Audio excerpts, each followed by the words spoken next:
Hello dear students, today we will be studying about our next topic in the course on educational management. Today's topic is nature of educational management. So first of all, let's understand what we know about nature. When we talk about nature of something, in this case you are talking about nature of educational management. It implies understanding the characteristic of the field of study that we call as educational management. In other words, once you understand the characteristic of the field of study, it will help you understand what are the different processes going on in this particular field of study, what are the goals, what are the purposes, and what are the target achievements of the particular discipline. तो nature से हम लोग का तात्पर्य है कि हम लोग उस विषय वस्तु के प्रकृति को समझें, या प्रकृति को समझने से तात्पर्य है कि उसके गुणों को हम जानें। जब उसके गुणों को हम समझते हैं तो हम उस विशेष विधा के अंतर्गत चलने वाली प्रक्रियाओं को बेहतर ढंग से समझ सकते हैं, उसके क्या उद्देश्य हैं उनको हम समझ सकते हैं, और क्या उसके मुख्य अवयव हैं उनको हम सही तरीके से इंटरप्रेट कर सकते हैं. So to understand the field of study and to understand the goals and the processes and the important elements involved in the process, we need to understand the nature of the field of study. In our case, our field of study is educational management, so we are trying to understand the nature of educational management. Now, the first thing that we should understand about educational management is that this particular discipline, this particular field of study that we call as educational management, it represents a phenomena. It represents a phenomena of managing the organization, and this management of the organization is always purposeful. So educational management is a purposeful activity, is a purposeful phenomena. यह एक निश्चित उद्देश्य को लेकर के इसको हम समझ सकते हैं कि शैक्षिक प्रबंधन का एक निश्चित उद्देश्य होता है, गोल ओरिएंटेड होता है ये, और इसमें दो महत्वपूर्ण चीज़ें हम लोग ध्यान में रखते हैं. पहला इफेक्टिवनेस और दूसरा एफिशिएंसी. यहाँ पर अगर स्लाइड पर आप देखें तो एक जगह इफेक्टिवनेस लिखा हुआ, दूसरी जगह इफेक्टिवनेस की जगह यहाँ पर एफिशिएंसी होना चाहिए. तो हम इससे क्या तात्पर्य हमारा है, एजुकेशनल मैनेजमेंट गोल ओरिएंटेड है, तो इसका मतलब वो कुछ निश्चित उद्देश्यों को प्राप्त करना चाहता है. जो उसके उद्देश्य हैं उन उद्देश्यों को किस सीमा तक उसने प्राप्त किया है, क्या उसने जो कार्य एजुकेशनल मैनेजमेंट के अंतर्गत हुए हैं वह गोल से मैच करते हैं. जितने डिग्री में ये मैच करते हैं उतने डिग्री में वह उसके इफेक्टिवनेस को दर्शाता है, और हमने कितने प्रभावी ढंग से उस ऑब्जेक्टिव को प्राप्त किया है, कितना हमारा इनपुट लगा है और कितना हमें आउटपुट मिल रहा है, किस डिग्री तक हमने प्रभावी ढंग से उस उद्देश्य को प्राप्त किया है, वह उसके एफिशिएंसी को दर्शाता है. सो वी जज the functioning of educational management, we जज the overall performance of educational management in terms of its effectiveness and in terms of its efficiency. When we talk about effectiveness, we are talking about the degree to which educational management has achieved the pre-decided goals. When we talk about efficiency, we are talking about the proficiency, the way in which the goals has been achieved. Whether we are achieving the goal with lot of input, the input is more than the output, whether we are achieving the goals with minimum input, the ratio between output and input is greater than 1. So the efficiency marks the minimum effort that you are putting over there and the maximum results you are getting out of it. तो जितने कम effort से जितना अधिक output हम प्राप्त करते हैं वही उसके एफिशिएंसी को दर्शाता है. तो एजुकेशनल मैनेजमेंट गोल ओरिएंटेड तो होता ही, और इस गोल ओरिएंटेडनेस को हम लोग इफेक्टिवनेस और एफिशिएंसी से जज कर सकते हैं. दूसरा इम्पॉर्टेंट उसके प्रकृति की बात करें एजुकेशनल मैनेजमेंट की, तो वो यह है कि एजुकेशनल मैनेजमेंट एक सामाजिक प्रक्रिया है। Educational management is a social process. It is a social process because it involves providing direction coming from top level in the hierarchy to the lower level, then again to the lower level. It involves guidance. There are proper set of guidance being provided for different people to work in a particular direction to achieve the goals. There is a cooperation between different human beings. So obviously there is a relationship between human beings. There are engagement of people in different sort of activities. There are different categories of activities and different peoples are involved in those activities. तो विभिन्न प्रकार की गतिविधियों में विभिन्न प्रकार के लोग संलग्न हैं, वो सारे लोग आपस में जुड़े हुए हैं। तो एक प्रकार का सोशल रिलेशनशिप वहाँ पर होता है। वो एक दूसरे से कोऑपरेट करते हैं, उनको एक प्रॉपर गाइडेंस मिलता है, एक डायरेक्शन दिखाया जाता है। तो ये तमाम चीज़ें जो हैं वह एक सोशल, एक सामाजिक प्रक्रिया के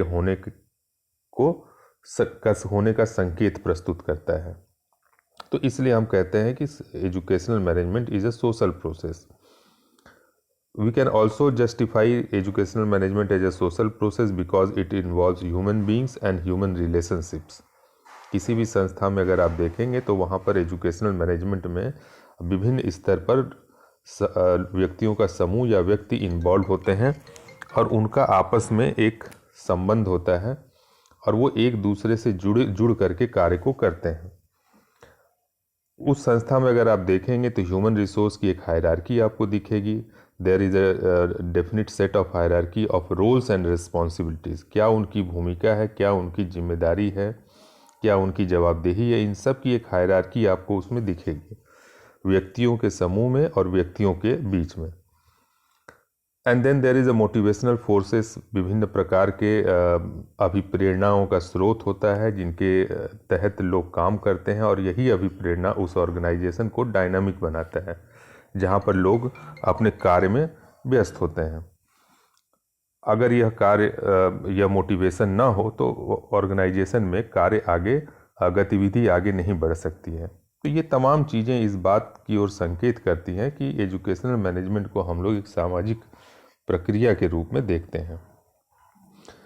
तीसरा बिंदु अगर हम देखें उसके कैरेक्टर के बारे में तो हम कहेंगे कि एजुकेशनल मैनेजमेंट एक इनटेंजिबल फिनोमेना। या इनटेंजिबल का मतलब है कि यह कोई ऐसी चीज़ नहीं है जो बाह्य रूप से एक वस्तु की तरह आपको दिखाई दे। It is something that you have to infer. आपको यह निष्कर्ष निकालना है कि यहाँ पर एजुकेशनल मैनेजमेंट का कार्य हो रहा है उसके प्रभावों से। तो it is unobservable in itself. आपको कहा जाए कि इस विद्यालय में एजुकेशनल मैनेजमेंट क्या दिखाई देता है, आपको you can not pin point any particular thing that this is the thing that we call educational management, but you can find the effects. The effects are observable. जो प्रभाव हैं वो ऑब्जर्वेबल होते हैं, उनको आप देख सकते हैं और उनके आधार पर आप निष्कर्ष निकाल सकते हैं कि यहाँ पर एजुकेशनल मैनेजमेंट के कार्य जो हैं वो प्रभावी हैं, वह अपना कार्य कर रहे हैं। तो आप वहाँ पर विभिन्न प्रकार की गतिविधियों को होते देख सकते हैं। यह एजुकेशनल मैनेजमेंट का एक प्रभाव है। उन गतिविधियों में एक हायरार्की आप देख सकते हैं, यह उसका प्रभाव है। उन गतिविधियों को आप आपस में जुड़ करके एक निश्चित उद्देश्य की तरफ बढ़ते देख सकते हैं, यह एक प्रभाव है। तो ये सारी चीज़ें आपको दिखाई देती हैं। तो इसलिए हम लोग कहते हैं कि एजुकेशनल मैनेजमेंट का जो फिनोमेना है वो इनटेंजिबल है। उसके इफ़ेक्ट्स हम देख सकते हैं और उस इफ़ेक्ट्स के आधार पर हम निष्कर्ष निकाल सकते हैं कि यहाँ पर एजुकेशनल मैनेजमेंट कितना प्रभावी ढंग से कार्य कर रहा है। इन तीन गुणों के बाद चौथा जो है वह हम लोग समझ सकते हैं कि एजुकेशनल मैनेजमेंट एक ऑर्गेनिक फिनोमेना को रिप्रेजेंट करता है। ऑर्गेनिक, जैविक। अब जैविक फिनोमेना जब हम किसी को कहते हैं तो उसका तात्पर्य यह होता है कि इस फिनोमेना को आप एक सिस्टम की तरह देखें, एक बड़े प्रणाली की तरह देखें और उस प्रणाली में कई छोटे छोटे उप प्रणालियाँ हैं। ये सभी उप प्रणालियाँ आपस में वैसे तो स्वतंत्र रूप से कार्य करती हैं, लेकिन वह पूर्णतया स्वतंत्र नहीं होती हैं। हर उप प्रणाली दूसरे उप प्रणाली पर निर्भर करता है और उससे जुड़ा रहता है। तो इस प्रकार से ये सारी उप प्रणालियाँ जो हैं वो आपस में मिल करके एक बड़े गोल की तरफ कार्य करती हैं. So you can understand this process, this character by visualizing the human body. Human body is a system. In this particular system, there are many different subsystems. You have the digestive subsystem, you have the nervous subsystem, you have the circulatory subsystem, you have the excretory subsystem. They are independently working. They have their own roles, they have their own responsibilities, they are doing their work independently, but they are not totally independent. Your organic system, your digestive system is related with the circulatory system. The circulatory and the digestive system is related with the excretory system. If there is a problem in any one of the subsystem, that will create a problem in other subsystems as well. और इस तरह से पूरी प्रणाली, body system को अगर एक पूरी प्रणाली मानते हैं तो पूरी प्रणाली प्रभावित होती है.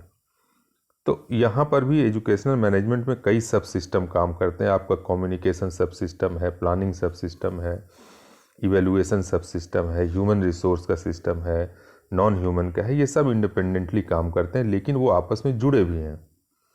अगर आपने बाकी सब अच्छा रखा और कम्युनिकेशन सिस्टम आपका सही नहीं है तो वो बाकी सब को प्रभावित करेगा और पूरी एजुकेशनल मैनेजमेंट प्रभावित हो जाएगी. तो इसलिए हम इसको एक ऑर्गेनिक, एक जैविक प्रणाली के रूप में देखते हैं. So we say that it is organic in nature.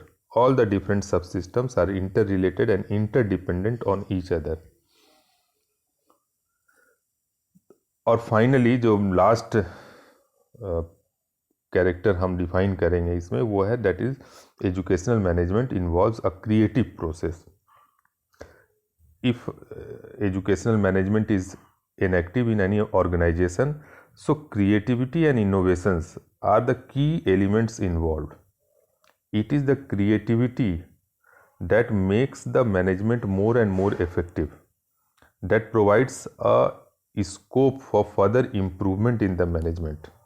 You can bring in innovation in your evaluation system, you can generate innovation, you can innovate in your communication system, you can innovate in the motivational system while managing the organization. Intuitive knowledge का बहुत महत्व होता है यहाँ पर, और ये तभी संभव होता है जब वहाँ पर कार्य करने वाले लोग ओपन माइंडेड और फ्लेक्सिबल हो. आप इनोवेट तभी कर सकते हैं जब आपका एनवायरनमेंट फ्लेक्सिबल हो. If you have decided that a particular procedure should be followed for communication and you are not flexible enough to adopt new technologies, new techniques, innovative ideas for communication, so obviously your educational management is not going to improve. So you have to be open minded, you have to be flexible, you have to be open minded so that you can accept new ideas. You have to be flexible so that you can modify the procedural principles, modify the procedural aspects of the management function. तो इस तरह से ये creative process होता है, और यहाँ पर जो लीडरशिप क्वालिटी होती है उसमें क्रिएटिविटी ज़रूरी होती है. जो प्रोसीजर्स हम बनाते हैं, प्लानिंग करते हैं, उसमें क्रिएटिविटी ज़रूरी होती है. तभी वो एजुकेशनल मैनेजमेंट अपने कार्य को बेहतर ढंग से कर सकते हैं. So these are the important characteristics that define the nature of educational management as a field of study. So you go through these slides till we meet in the next video on the next topic. Thank you all of you.